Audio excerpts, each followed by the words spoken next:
We're fortunate that we've got the hard work done in bringing the installed capacity on before the tightness in the market arrived. So we arrived with more installed capacity.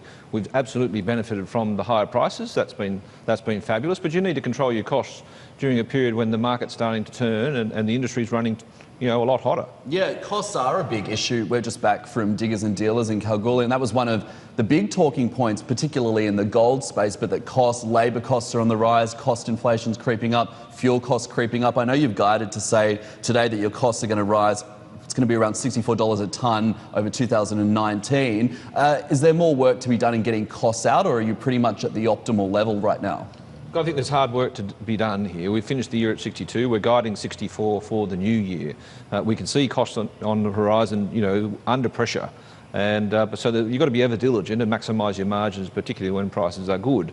Not let your hair down and just assume that price inflation is going to outstrip cost inflation. It's hard work getting the cost out, so you've got to be diligent on the day to keep it under control. What's your expectation then for coal prices and demand? I know a lot, particularly in Australia at the moment, is being spoken about with respect to coal-fired power plants and the like, but obviously in North Asia there's a strong appetite for coal still.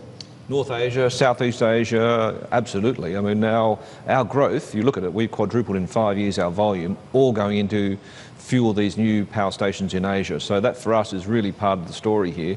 There's replacements in the more mature markets of Japan, Taiwan and Korea, whereas Southeast Asia, Malaysia, Philippines, Vietnam are all building new power stations. They're all demanding better quality coal. As a result, we're finding new markets there. Yeah, that was going to bring me to my next point. For 2019, you are targeting new markets across the ASEAN region. Anywhere else geographically that you're looking, or is that going to be the centre of your attention? Yeah, look, Asia is the centre of the universe from coal growth. And so we're just leveraging up all the capacity we've got. We've got new projects in Vickery and Winchester South we'd like to bring on as soon as we can. But that is the centre of world growth in coal. So we're in the right place at the right time. What about expanding your footprint in Australia? We know that a number of the big miners have been exiting their coal assets, so there have been some assets that have been coming onto the market. Are you looking to grow your portfolio of assets or grow organically? Well, in this last 6 months, we were fortunate to be able to purchase from Rio the Winchester South project in Queensland, as you say, so we diversified nicely.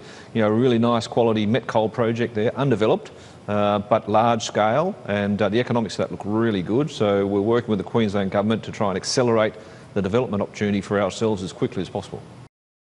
Hey everybody, it's Hadley Gamble from our new CNBC Middle East Bureau in Abu Dhabi. Thanks for stopping by. Now to watch more, you can try one of the videos that just popped up on your screen. And don't forget to subscribe.